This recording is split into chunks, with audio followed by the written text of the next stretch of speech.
Assalamualaikum warahmatullahi wabarakatuh. Waalaikumsalam warahmatullahi wabarakatuh. Alhamdulillahirabbil alamin wassalatu wassalamu ala Muhammadin wa ala alihi wa sahbihi ajmain. Mari bersama silaturahmi malam ini kita awali dengan basmalah. Bismillahirrahmanirrahim. Melanjutkan bahasan tentang jalan keluar atau makhroja, sibaan makna, rahasia makna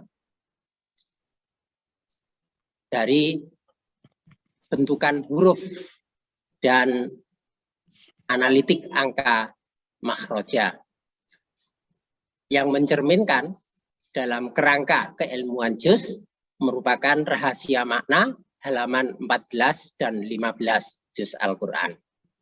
Pada pertemuan ketiga sudah dibahas bahwa setiap manusia, siapa saja tanpa kecuali itu sudah mendapat bekal fitrah, potensi fitrah yang terbuka. Potensi fitrah terbuka itu bisa berkembang, bisa juga tetap mengendap, tenggelam, tidak menjadi aktual. Namun untuk menjadi aktual, terjawantahkan dalam kehidupan sehari-hari, berkembang menuju kesempurnaannya, sehingga mencapai fitrah yang tepat guna, 78, itu memerlukan proses. Yang lalu yang difokuskan prosesnya ialah dengan menempuh jalan mendaki, menaiki puncak tur, menaiki gunung, yang itu akan memayahkan. Selain itu juga punya komitmen untuk terikat kepada hukum, terikat pada syariat. Itu bisa dirasakan tidak mengenakan karena sebagian kebebasannya bisa dirasakan terbatas. Demikian juga menempuh perjalanan mendaki itu juga melelahkan. Ini secara uraian angka yang lalu. Mengapa seperti itu? Mengapa seperti itu? Karena kalau dilihat, wah ini saya terhalang oleh bunga dan ini harus hati-hati karena tadi sudah diancam. Kalau sampai patah itu saya harus bayar. Ngajinya nggak bayar, mata mau bunga tidak perlu bayar. Jadi ini. Ya. Jadi 49 menuju 78. Nah, ini potensi terbuka pada potensi tepat guna. Dari 49 ke 78 ini memerlukan jarak 29. Sedangkan 29 itu hamzah. 29 itu hamzah. Nah, berarti itu ada godaan, ada gejolak di situ yang harus dihadapi. Itu sebagai satu kepastian bahwa untuk mencapai kesempurnaan pengembangan potensi fitrah sehingga menjadi tepat guna itu bukan saja jalan yang ditempuh itu dirasakan sukar dan dan tidak bisa sembarangan karena harus memperhatikan kaidah, memperhatikan syariat, hukum, terus juga menghadapi tekanan-tekanan, gangguan-gangguan, hamzah, ada gejolak di situ. Berarti ini ya memerlukan ketekunan yang disebut sebagai kesabaran itu, yang lalu diterangkan fungsi kesabaran dalam proses ini seperti apa. Karena itu menghadapi hal-hal yang tidak mengenakan, tidak menyenangkan itu harus disikapi sebagai satu hal yang wajar dalam kehidupan. Memang satu keniscayaan yang tidak bisa dihindari. Maka ketika mendapat menghadapi situasi yang menyakitkan, memayahkan, tidak mengenakan, perlu dilihat bahwa sering itu terjadi bagian dari proses.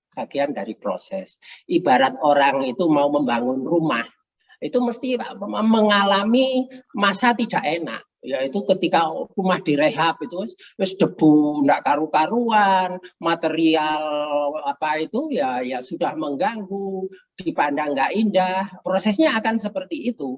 Nah, tapi nanti kalau sudah jadi ya baru ditempati enak. Tapi kalau tidak dilakukan rehab, misalnya rumahnya bocor ya tetap kebocoran terus, padahal ya tetap nggak enak. Nah, karena itu orang harus mau menempuh rasa sakit untuk sementara waktu sebelum ia meraih sesuatu yang mulia. Nah, itu hukumnya itu seperti itu, sunatullahnya seperti itu, tidak bisa dihindari. Karena itu kemarin beberapa hari lalu saya baca itu bukunya Ibnu Sirin itu tentang makna takwil mimpi itu, diantaranya ada jenis mimpi ya. Mimpi tertentu itu yang artinya orang mendapat musibah, tapi di balik musibah itu ada rahmat.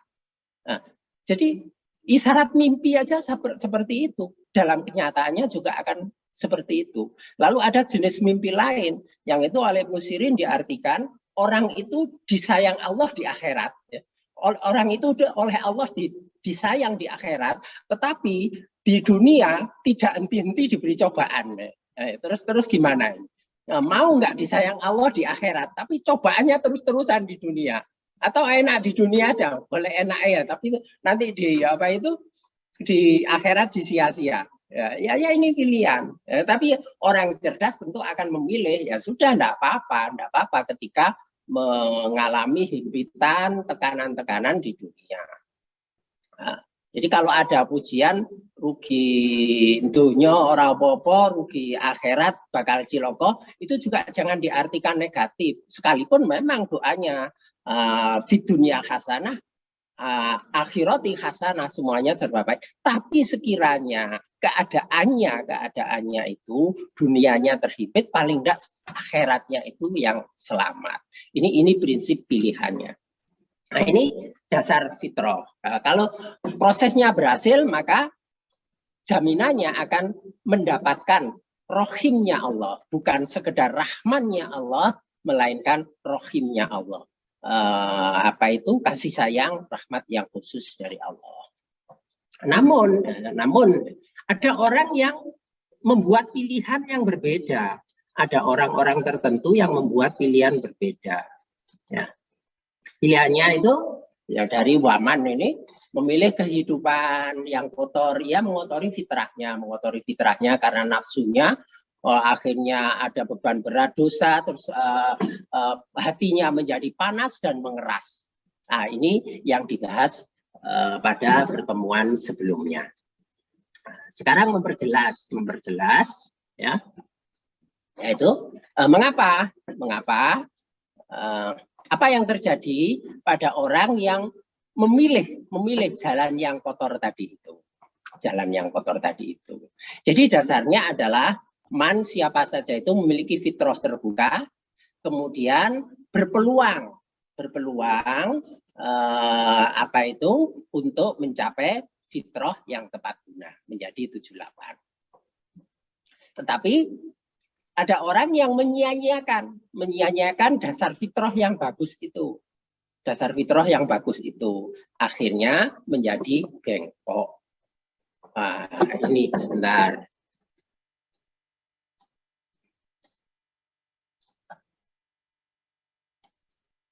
Iwajun. Nah, ini ya, milih jalan bengkok.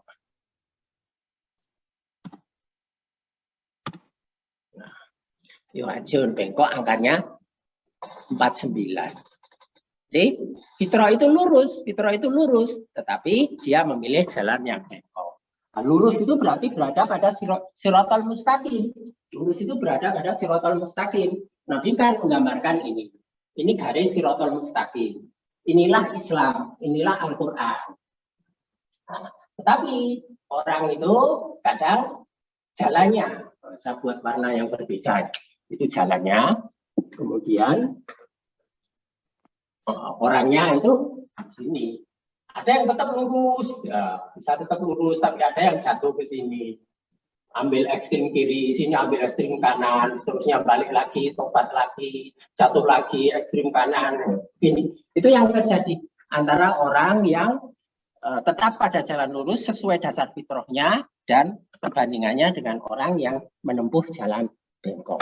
Kalau orang sudah menempuh jalan bengkok, ya yang benar itu ya akan dimaknai secara bengkok. Sudah, karena dasarnya seperti itu. Dan itu kalau zaman Nabi itu kan apa yang diberitakan itu kan terus dipleset-plesetkan. Kalau saya pandang ya benarnya ya Allahu a'lam. Termasuk model pikiran bengkok itu yang menyamakan adzan dengan gonggongan anjing gitu. Itu kan kurang ajar ya kalau adzan sampai disamakan dengan gonggongan anjing. Katanya mengganggunya seperti itu. Walaupun sama-sama mengeluarkan suara, tapi getaran dari gonggongan anjing dengan getaran dari adzan itu berbeda. Adzan itu sifatnya menyetimbangkan, mensucikan ketenagaan semesta. Orang bodoh pikirannya bengkok ya dianggap sama aja. Ya, itu yang sekarang sedang ramai itu, yang nyamakan adzan dengan gonggongan anjing sehingga adzan harus dibatasi.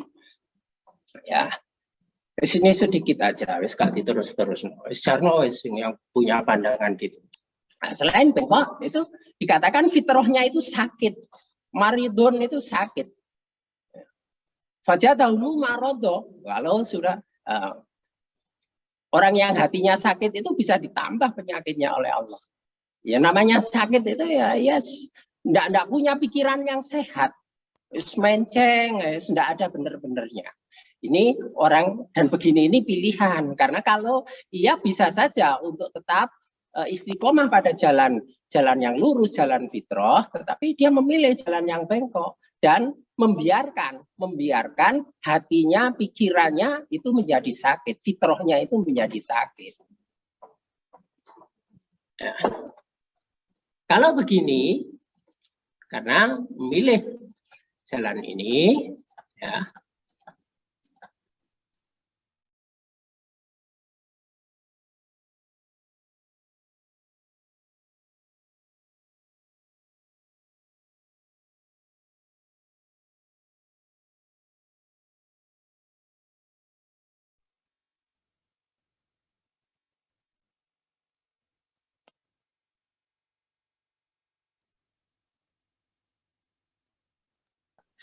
Kalau guyonan kan biasa, pasti diterangno aku pas nang jeding, jadi gak ngerti kan gitu. Pas diterangno gurune pas gak ngerti. Beban itu terbebani, dan dosa itu juga beban. Dosa itu mesti beban, karena itu cirinya orang dulu Pak Monati itu selalu mengulang-ulang itu menekankan cirinya orang banyak dosa itu nggak iso lincah karena kebanyakan beban. Badannya itu langsing, puru tapi ya lemah kan ya nggak cocok ya. Kalah karo sing lemu tapi lincah.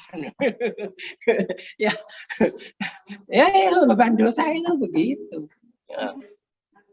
Ya. Ini karena beban, karena adanya beban dosa. Terus ini beban dosa itu macam-macam. Beban dosa itu apa? Beban dosa itu macam-macam. Ya, ini yang bonggolannya saja ya yang diterangkan. Di daftar itu ada buku dosa-dosa besar itu aja 78. Diterangno 78 ini sampai subuh gak mari. Iya. Ngerasa sampai subuh jam 09.00 gak betah. Yang pertama ya tentu syirik, dosa syirik. Asrokta, kamu menyekutukan Allah. Jadi dosa paling besar itu menyekutukan Allah. Meyakini kekuatan selain Allah, meyakini adanya penguasa, adanya sesembahan selain Allah, meyakini tentang jalannya takdir itu selain dari Allah. Nah, ini semua sebagai satu bentuk kesyirikan secara itikat, maupun secara amal. Termasuk yang sering tidak disadari itu ya ya jimat-jimat itu. Tapi kalau terus beberapa ritual itu juga berbau syirik, meskipun banyak orang marah ya kalau dikatakan syirik. Ya secara budaya boleh saja diterima, tapi secara syariat di balik itu sering ada keyakinan pada kekuatan selain Allah. Ya, sekalipun yang demikian ini tidak untuk dicela, tapi untuk diluruskan saja, untuk dialog, terbuka. Ya, kalau dengan kekerasan ya nanti juga marah-marah. Nah, ini yang pertama tentang kesyirikan. Berikutnya, ragu-ragu murtad terhadap kebenaran. Ragu-ragu terhadap kebenaran. Kebenaran itu 17. Ini sebentar. Ini keliru juga nih hurufnya. Ini mestinya ya.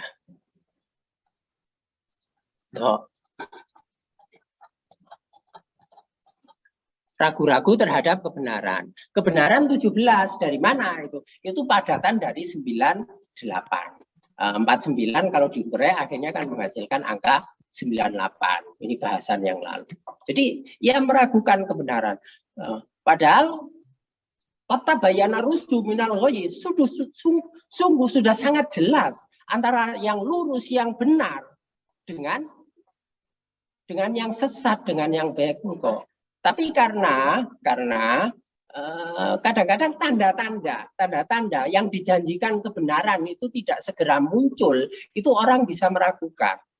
Umat Nabi Nuh itu sudah yakin bahwa bencana itu akan datang.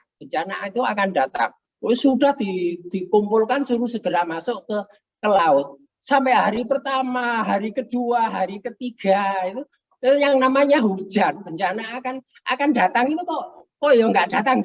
Terus kan ya diragukan gitu tuh. Nuh ini benar apa enggak itu? Ya sudah melewati 5 hari hujan itu belum turun. Nah, itu sudah bisa menggoyahkan,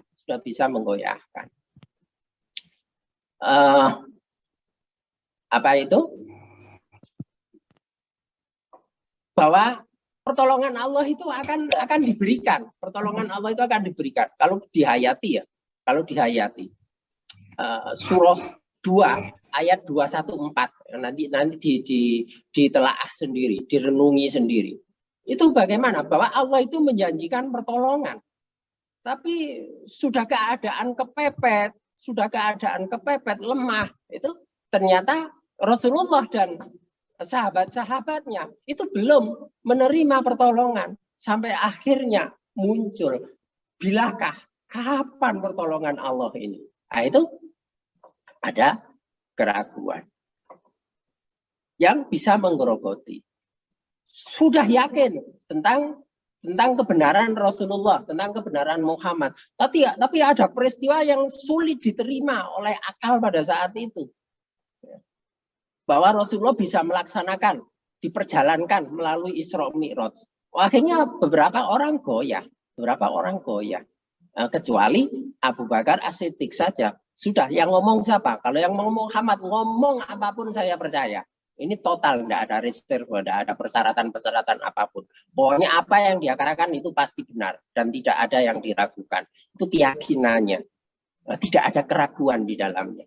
Nah, kadang-kadang ragu terhadap kebenaran. Umar bin Khattab saja juga sempat ragu. Kenapa? Pada perjanjian Hudaybiyah itu secara logika itu seperti diakali itu loh umat Islam itu.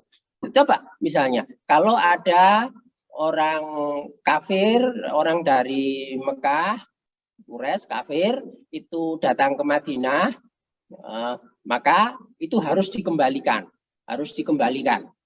ke Mekah. Tapi kalau ada orang yang sudah hijrah ke Madinah itu datang ke Mekah, ya maka itu boleh. Karena itu sudah menjadi kembali ke habitatnya. Coba diktum seperti ini. Jadi kalau dari sana datang ke sini harus dikembalikan. Tapi kalau dari sini datang ke sana, maka tidak boleh dikembalikan. Ini kan seperti kalah 1-0 begini. 1-0. Nah, itu dibiarkan saja oleh Rasulullah. Ya sudah disetujui. Karena bayaran dari itu ialah tidak menghalangi orang untuk diskusi tentang agama, untuk bicara tentang agama. Ya sudah dikalahkan secara kuantitatif semacam itu diterima oleh Rasulullah, tapi tetap bisa menjalankan dakwah secara intensif, justru mendapatkan kemenangan yang besar. Nah, sebelumnya Umar itu sempat ragu sampai ngomong, Muhammad ini benar nabi apa enggak? Sampai seperti itu. Nah, itu kadang-kadang orang itu bisa ragu terhadap kebenaran.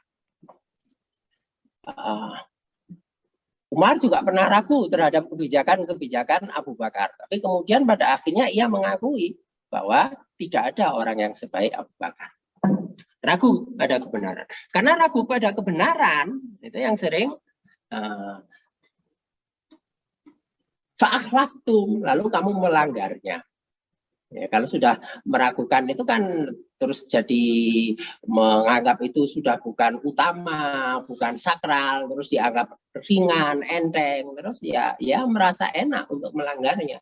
Jadi rentetan dari keraguan itu akan mudah untuk melanggar. Orang yang sudah mempertanyakan, sudah was-was tentang satu aturan, kecenderungannya untuk melanggar itu akan lebih tinggi. Dan yang ketiga, lupa, lupa terhadap nikmat. Lupa terhadap nikmat. Ini bonggol-bonggolnya ya. Jadi kalau tersentuh dengan hal-hal ini, aktivitas, iktikad, dan amaliyah yang berbau kesirikan, kemudian sikap, keyakinan yang di dalamnya ada keraguan terhadap kebenaran, karena itu menjadi ringan untuk melakukan pelanggaran, dan yang ketiga, lupa terhadap nikmat. Murtab, na'iman. Angkanya sama 98. Yang lalu sudah disinggung tentang dasar manusia itu, potensi yang ada di dalamnya itu punya kemampuan dasar untuk bersyukur. Fitrah itu punya kemampuan dasar untuk bersyukur. Tapi ternyata dia mudah lupa terhadap nikmat, itu akan mengecilkan arti syukur, dan itu yang namanya sakit atau bengkok. Lupa nikmat.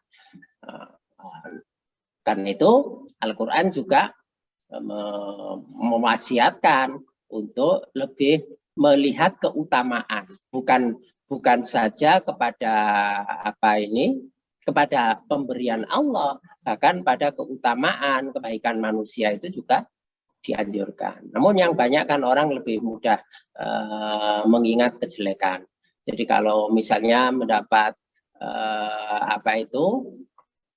takdir yang sifatnya dianggap tidak mengenakan dari Allah, itu bisa diingat-ingat terus, itu lupa dengan nikmat yang sebelumnya diterima. Ingatnya itu pada kesalahan. Orang berlaku membuat kebenaran sekian kali itu bisa tidak dihargai, tapi melakukan kesalahan satu kali itu sudah langsung mencela.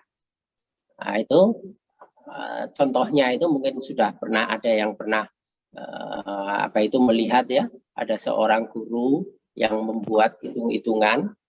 Jadi misalnya 4 kali 2 sama dengan 8, 3 kali 3 sama dengan 9. Ini kan benar semua. 3 kali 2 sama dengan 6, 4 kali 4 sama dengan 16. Ini semuanya ditulis benar, itu diam saja. Lalu kemudian sengaja dibuat hitungan yang salah. Misalnya 5 dikali 3 sama dengan 12. Itu salah. Jadi salah satu kali itu langsung yang nuding salah itu. Nah, celaan itu mudah datang. Tapi yang 9 yang benar tadi dilewati begitu saja. Ya, orang menerima pemberian kebaikan itu tidak pernah Tidak pernah apa itu, jarang diingat, tapi begitu tidak didapatkan, yang tidak mendapatkan yang keburukannya itu yang diingat betul. Coba misalnya, karena itu salah satu apa itu yang diwanti-wanti oleh Rasulullah pada wanita itu, karena banyak terjadi suami itu memberikan nafkah, ya apakah itu pekanan, Jumatan, ataukah bulanan atau harian, terus memberikan nafkah. Tapi satu saat tidak, misalnya bulanan itu, bulan pertama, bulan kedua, bulan 3, bulan 8 itu diberikan terus bulan 9 pas seret itu nggak diberi, itu terus muncul, wong rabi ora tahu dikai nafkah. Padahal sebelumnya sudah 8 atau 9 kali mendapat nafkah, enggak mendapat 1 kali atau 2 kali, itu dikatakan enggak pernah mendapat. Itu sebagai satu kedustaan yang besar. Itu yang Nabi mewanti-wanti kepada para wanita untuk menjaga seperti itu. Ini contoh manusia itu kadang mudah lupa terhadap nikmat. Oke. Nah, situasi yang demikian ini, orang yang memilih jalan, yang keadaannya fitrahnya bengkok atau sakit, itu dia berada pada situasi masalah. Keadaannya bermasalah. Keadaan itu hal itu 30, ghin itu 19 masalah. Jadi dia dalam situasi masalah. Situasi masalah. Ini dari angka ini ya. Dari angka ini mulai 49 bengkok sakit dan seterusnya itu jumlahnya 635. Jumlahnya 635. Kemudian kalau dibuka surah 63 ayat 5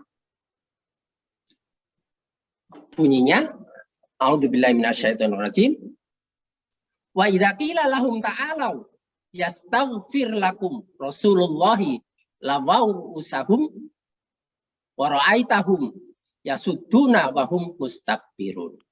Dan apabila dikatakan kepada mereka, marilah beriman, diajak pada keimanan, supaya Rasulullah itu memohonkan ampun bagimu, mereka membuang muka. Dan kau lihat mereka berpaling dengan menyombongkan diri. Jadi bonggolnya itu sumbernya itu pada adanya kesombongan, terus memilih jalan bengkok. Ya ini sudah jelas yang benar yang harusnya diikuti, tapi karena merasa besar diri, sombong, ya yang benar ini ditinggalkan, memilih jalan yang lain. Allah ngene aku dhewe ya iso. Allah peraturan aku dhewe bisa gawe peraturan dhewe. Ini kan bersaing, dia akan bersaing situ. Itu maka mereka berpaling, menyombongkan diri, membuang muka, duduk sirai di gua gitu ya. Jadi melengos itu enggak ngereken, meremehkan, membuang muka. Kenapa bahasanya kok membuang muka ya, padahal mukanya masih ada. Ya, ini 635. Orang yang dalam keadaan bermasalah ini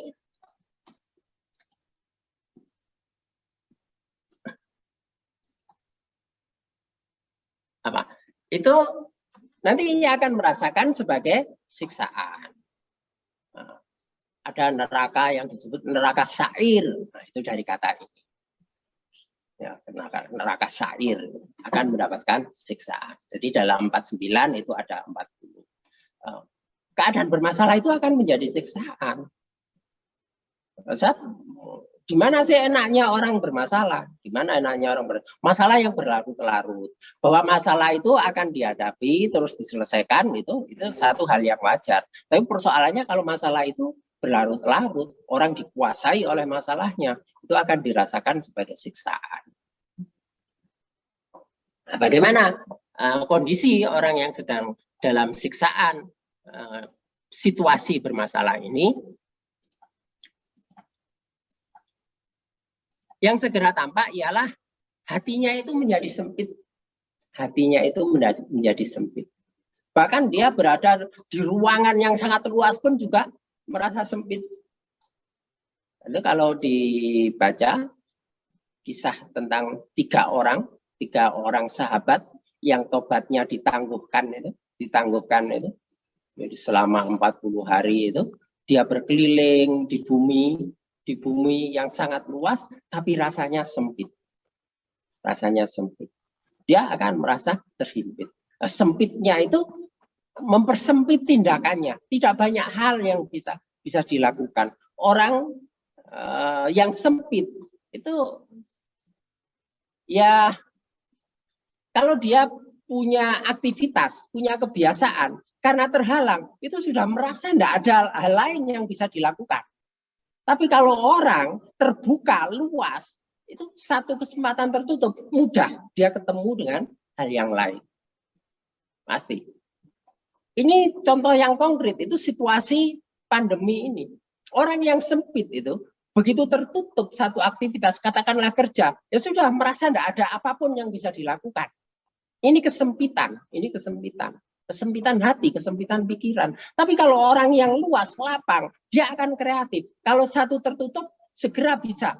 Ia membuka jalan yang lain. Ada aktivitas lain. Masih banyak pilihan aktivitas. Itu bedanya orang yang terkena penyakit sempit hati dengan tidak.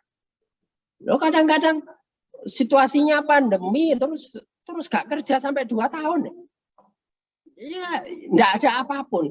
Menunjukkan kesempitan, seolah-olah tidak ada apapun yang bisa diperbuat. Padahal kalau dia mau kan ya mestinya ada saja tuh. Ada saja yang Indonesia itu sangat enak. Oh ya, sangat enak. Oh, njogo nang perapatan ini oleh duit. Ya. Wis nglumpukno 100, 200, 500 ya. Susah kayak ya iso urip. Ya. Siapa itu? Orang penghasilannya yang dari ini, ada seorang yang terkenal itu di TV itu kan sebelumnya hidupnya penghasilannya setengah tahun itu kan 3 juta aja, 3 juta dari panen lomboknya itu. Tapi yang 1,5 juta digunakan untuk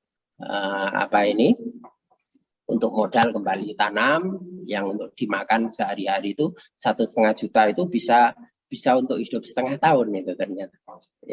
Ya itu yang pokok. Tentu kan ada aktivitas lain. Misalnya jauh nang tonggo, terus ngewangi opo, dikirimi tonggo, akhirnya kan juga bisa. Nah, tapi kalau sudah merasa tertutup, terus di omah, ngeleleng, lamun, ya betul-betul terhimpit dia. Ya. Karena itu harus luas dalam aktivitas, bahwa banyak hal yang bisa dilakukan, bukan hanya satu. Kalau dipecat, ya mesti ada jalan lain, ada pekerjaan lain yang ia mau.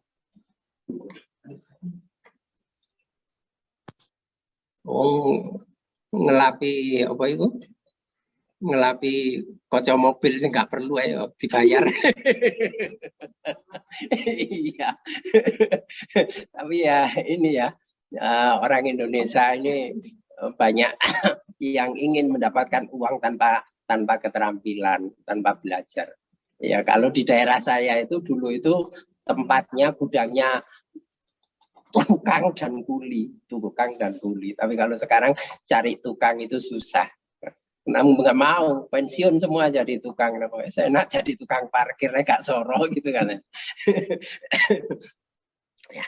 Terus hatinya gelap. Dia akan terjebak pada kegelapan hati ini. Ya sudah gelap, itu ya, iya. Gandengannya sudah sempit, gelap, terus jadi mati pikirannya, tidak ada kreativitas di situ. Seolah-olah ya tidak banyak hal yang dia bisa lakukan. Akhirnya menjadi tumpul, menjadi tertutup. Nah, tetapi orang kan butuh, kebutuhannya banyak. Ada hal yang harus dipenuhi, tetapi tidak bisa. Itu pasti akan menyeret pada kekacauan pikiran, perasaan. Sumpek, kacau. Tidak ada tenang-tenangnya dalam hidupnya. Itu konsekuensi yang akan dialami. Kalau sudah demikian, maka akan dirundung dengan kesedihan. Apa itu? Coba gelap itu. Gelap itu gelap terhadap kebenaran, terhadap doa. Gelap terhadap pemahaman makna iman, lam. Memahami makna iman saja itu enggak ada, apalagi bisa merasakan nikmatnya iman, sangat jauh. Jangankan terhadap lain-lain, terhadap yang nyata-nyata, terhadap cahaya saja. Cahaya yang ada, ia melihat sebagai satu kegelapan. Cahaya itu lebih dilihat gelap. Nah, ya mungkin merem kali ya. Iya. Ya karena sempit itu takut, kacau, itu terus meneng, merem gitu. Terus enggak lihat apa-apa. Terus kacau itu juga ada dok-nya. Dok itu ya pada tindakannya, Lalu sedih itu kalau dia merasakan permasalahan itu tiada henti-hentinya. Terus ada tekanan di situ. Pada meme itu di tasdid. Dia merasakan ada tekanan. Jadi tertekan. Jadi di sini sudah berasa pada situasi depresi. Situasi depresi itu kondisi sedih di atas kesedihan. Di situ ada tekanan. Sedih.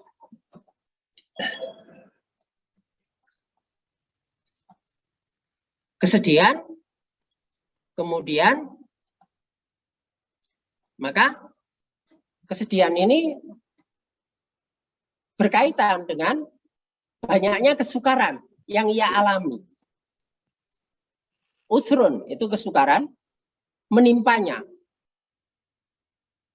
Musibuha menimpanya. Jadi dia ditimpa oleh kesukaran yang terus-menerus, akhirnya itu menimbulkan kesedihan yang terus-menerus juga. Itu yang akan terjadi.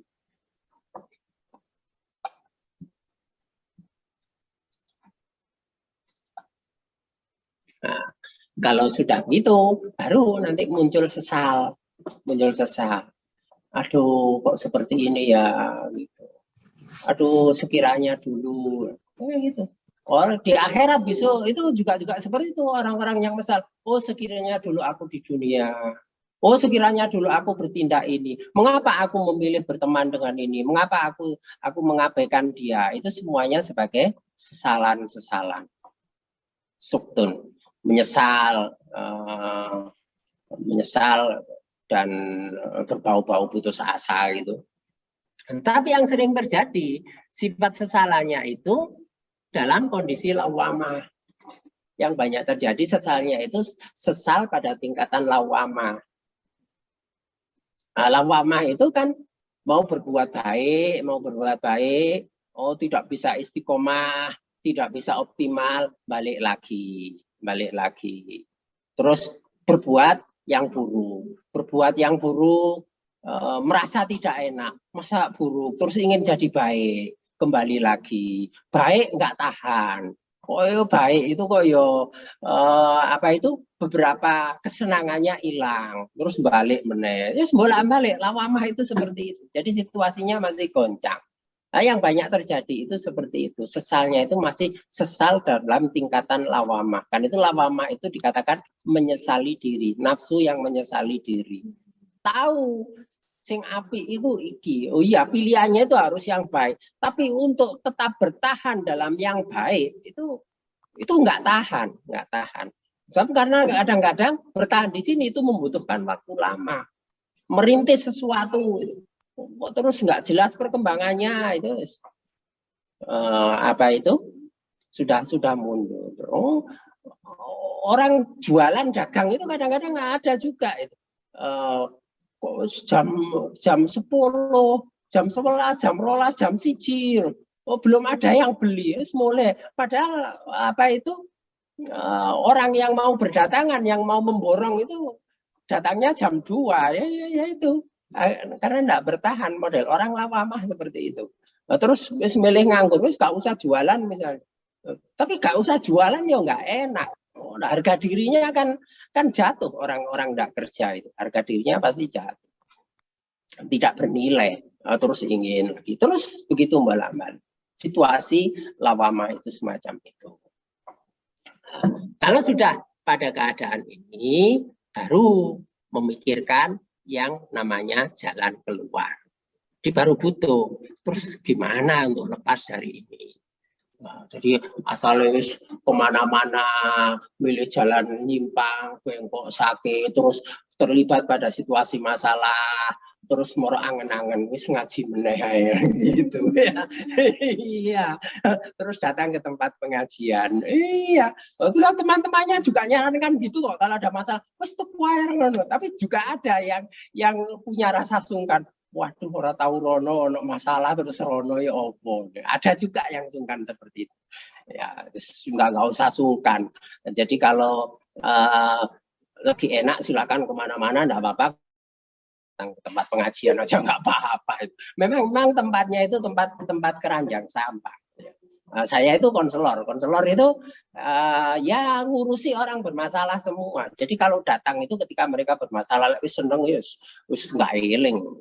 Ya nggak apa-apa. Memang menyediakan diri sebagai sampah. Ustadz Kiai itu juga harus menerima apa itu fungsi semacam itu. Jadi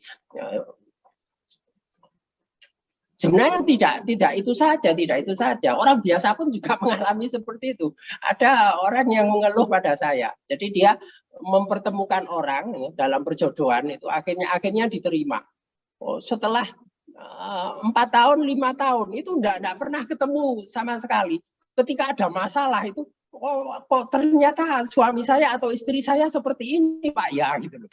Ayo, sing 5 tahun biyen niku ora apa, saiki ono masalah mau teko meneh lho, ngadu. Menungso itu seperti itu. Yes, ya dimaklumi ya. Jenenge menungso iku namanya orang bengkok dan orang sakit itu seperti itu, ya. Jadi butuh jalan keluar di sini.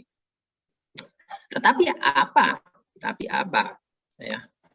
Ini tadi kan angkanya 635 ditambah angka terakhir ini 501 jatuhnya seluruhnya menjadi 1136.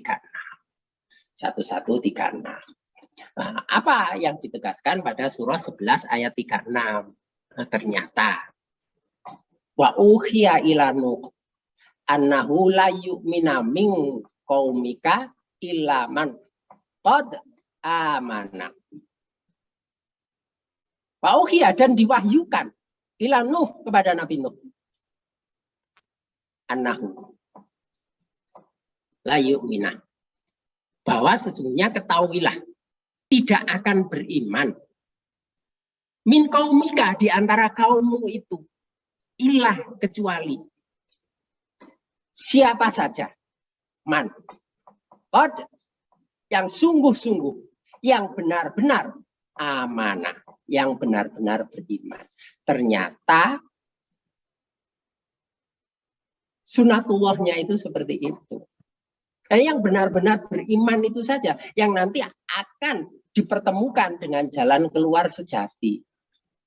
Nah, yang tidak benar-benar, yang tidak qad amanah, itu jalan keluarnya itu ya masih semu karena tetap terjebak pada situasi lawama, bolak-balik saja. Tidak akan sampai pada jalan keluar yang bisa menyelesaikan permasalahannya secara tuntas. Makhroja 47. Surah 47 itu surah Muhammad. Karena itu teladan menghadapi permasalahan yang sangat berat, tantangan yang luar biasa, tapi tetap ditemukan penyelesaiannya yang baik. Karena ya pribadi Rasulullah itu yang memenuhi syarat untuk sampai untuk bisa menerima karunia jalan keluar yang bisa menyelesaikan masalah secara tuntas. Kuncinya qad amanah. Orang-orang yang beriman sejati. Nah, karena itu wamai setelah waman itu kan dilanjutkan yattaqillah, yaitu siapa saja yang beriman yang bertakwa kepada Allah. Jadi akhirnya jalan keluar itu mannya itu pada siapa saja itu terbuka. Tetapi persyaratannya untuk sampai jalan keluar yang sejati itu yattaqillah. Nah, berarti untuk lepas dari keadaan sempit hati, kegelapan, kacau, dirundung kesedihan yang berlarut-larut, terus kesukaran itu menimpanya. Terus kesukaran menimpanya. Apa orang beriman tidak mengalami kesukaran? Ya, mengalami juga, tetapi itu tidak menggoyahkan hati. Tidak menghasilkan kesedihan, tekanan yang berat pada dirinya, pada rohaninya, pada jiwanya, tidak ada. Tetapi yang ia terjebak, terkungkung, terpenjara oleh permasalahannya, situasi masalahnya, itu yang merasakan kesukaran dan akan membawa kesedihan. Akhirnya menyesali langkah-langkah yang sebelumnya dipilih. Langkah-langkah yang sebelumnya dipilih. Teman yang sebelumnya dipilih. Keputusan-keputusan yang telah ia ambil. Itu disesali. Tetapi untuk sampai, kalau sudah menyesal itu kan yang dipikirkan itu caranya gimana. Menyelesaikan ini gimana. Itu jalan keluar. Tetapi janji Allah, jalan keluar ini hanya diberikan pada orang-orang yang benar-benar beriman. Qad amanah pada ayat ini yang pada kata makhraja itu adalah kata yattaqillah. Jadi waman yattaqillah. Ya, ini saja bahasan waman sampai di sini. Karena ini sudah ketemu pada orang-orang yang sungguh-sungguh beriman, dan orang-orang yang sungguh beriman itu adalah orang-orang yang takwa. Maka insya Allah pada pertemuan yang akan datang dilanjutkan pada bahasan yattaqillah.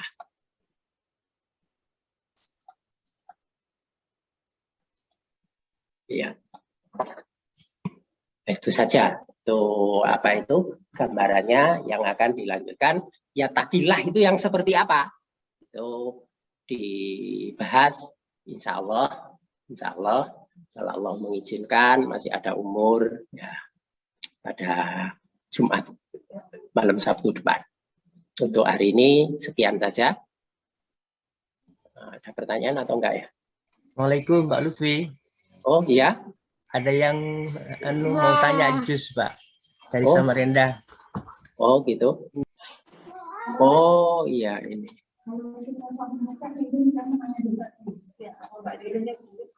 Ririn dari Jakarta. Ya. Yang mana? Mbak, Bu, atau siapa ini? Oh ya. Itu mic-nya belum buka, Bu. Siap. Ya. Assalamualaikum Ustaz. Ya, waalaikumsalam warahmatullahi. Oh itu udah. Tadi udah dibuka. Sudah.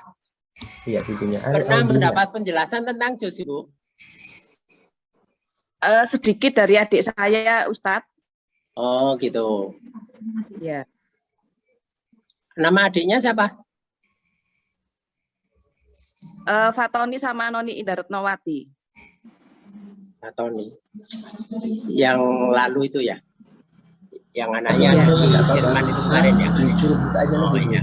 Biar nanti sekali. Tolong dibantu ya pertanyaan saya, Ibu ya. Setelahnya Ibu Ririn ini. Hanya dengan ya atau tidak aja.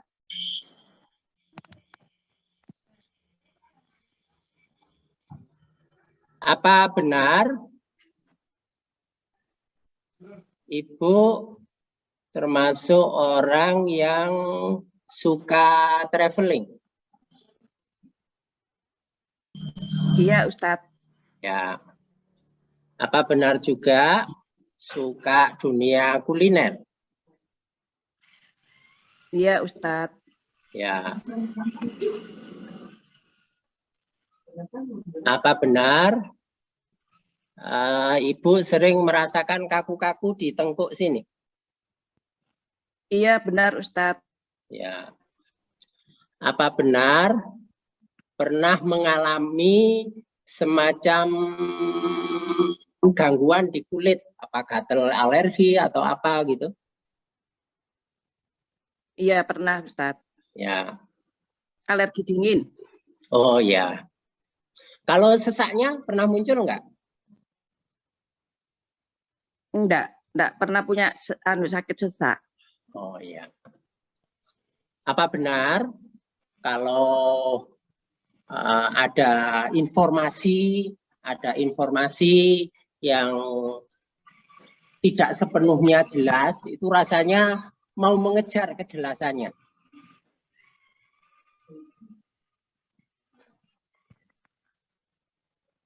Bisa didengar, Ibu? Enggak. Apa Enggak, benar? hilang suaranya, Ustadz. Oh gitu, ya. Saya enggak hilang. Ya. Apa benar kalau ada Ibu menerima informasi atau misalnya kalau sekolah itu ada penjelasan dari guru itu yang belum sepenuhnya jelas, itu sering ingin mengejar kejelasannya. Iya, suka itu. Apa kepo ya kalau Iya, anak kepo. Bahkan suka mengajukan pertanyaan mendahului penjelasan. Misalnya gini, kalau sekolah itu gurunya masih nerangkan terus bertanya, baru sehingga gurunya jawab, ya ini mau saya terangkan. Pernah mengalami seperti itu? Iya, Ya. Ustadz. Ya.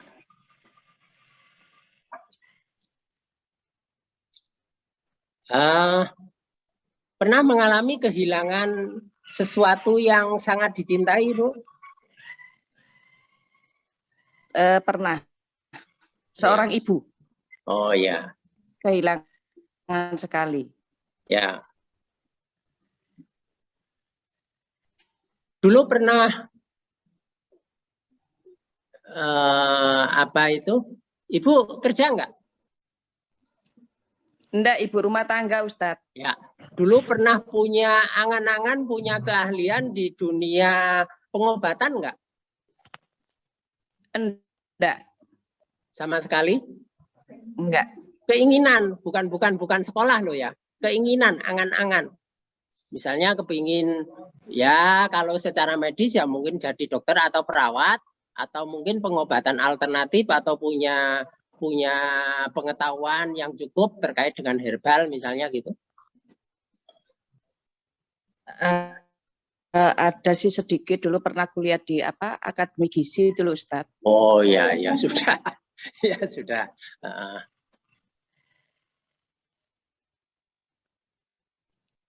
Ibu dalam mengerjakan sesuatu itu cenderung maunya cepat selesai gitu ya? Iya, cepat selesai dan benar. Tapi sering salah. Iya. Kesabaran, Ustaz. Ingin benar tapi terus ada yang kebablas. Kelewatan salah. Iya.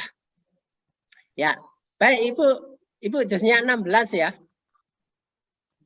Oh ya, siap, jus 16 ya Ustadz ya? Ya. Ini gimana Ustadz? Dibaca tiap hari atau? Oh, kalau dibaca tiap hari bagus. Dibaca tiap hari bagus. Dibaca 1 hari 2 kali juga bagus. Oh, ada yang membaca 1 hari 4 kali di sini juga nggak apa-apa. Ya, karena ini bukan syariat Bu ya. Ini bukan syariat, jadi tidak ada ketentuan pokok. Masing-masing kesiapan hatinya masing-masing saja. Prinsip makin sering makin baik, ya, tanpa melupakan juz yang lain. Ya. Kalau untuk penjelasan yang lain nanti juga bisa diikuti kajian-kajian sejenis ini di YouTube.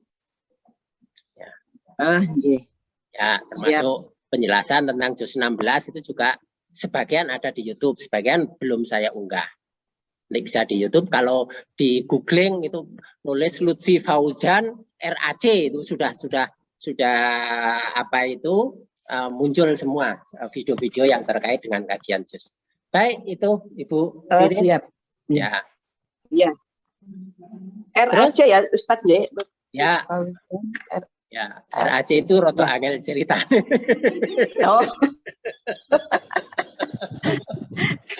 Ada orang yang tanya RAC itu apa? Saya jawab roto angel cerita. Ya, habis ini saya buka ini apa YouTube-nya Ustaz.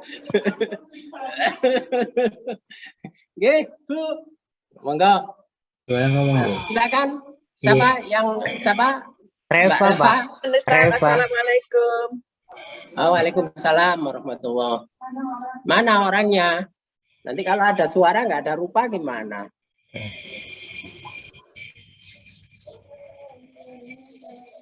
Nanti buka ada suaranya ada, Pak. Iya, halo, assalamualaikum. Waalaikumsalam. Orangnya nggak kelihatan nih. Aduh, bentar. Oh ya. Di mobil ya dia. Di rumah udah. Iya, ini hanya kelihatan tutup kepalanya. Umur berapa ini? 16. Oh, 16. Pantesan malu-malu. Mulai masuk masa puber.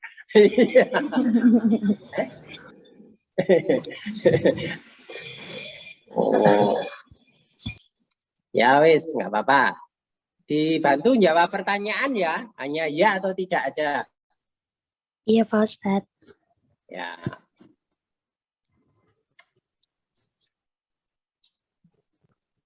Apa benar Reva itu nggak mudah cepat akrab dan punya teman yang banyak gitu? Iya, Iya, temannya hanya 1-2 itu saja ya. iya, iya benar. Ya. Karena itu sangat setia pada pertemanan ya. Iya. Iya, karena nggak punya teman lain.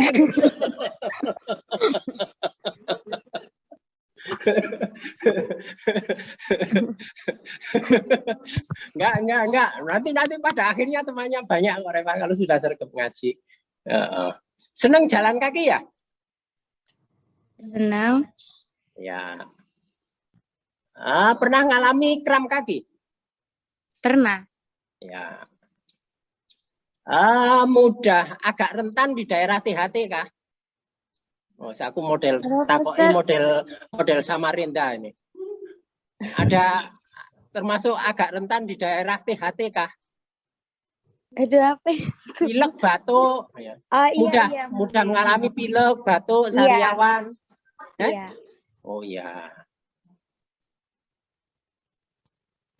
Kalau tidak suka atau marah, itu kalau masih ngomel itu tandanya marahnya belum terlalu. Kalau sudah marahnya memuncak itu malah diem nggak mau ngomong.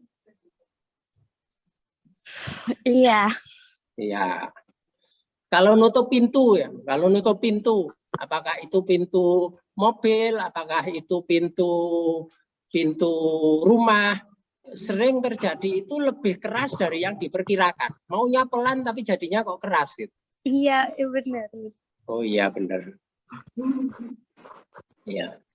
Kalau jalan itu kadang-kadang suka nyandung-nyandung atau pakaian itu kecantol-cantol itu. Ngerti kecantol enggak? Apa sih bahasa Indonesia kecantol? Ngerti. Oh iya. Jadi misalnya baju itu tersangkut di selot pintu atau apa gitu. Pernah ngalami? Pernah. Iya. Kesandung juga sering. Iya.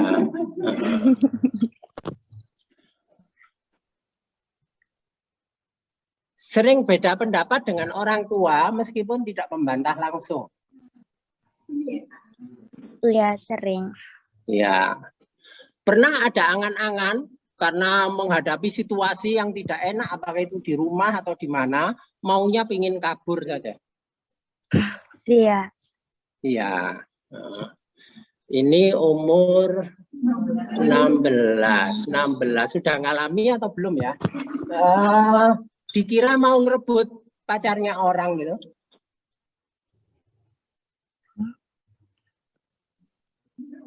Pernah enggak ngalami? Sering. Oh sering, ya sudah. Ya sudah, juz 13 ya. Oh iya Pak Ustadz, makasih ya. Ya.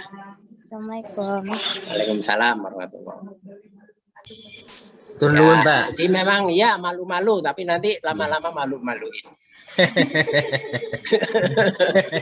Kalau sudah akrab.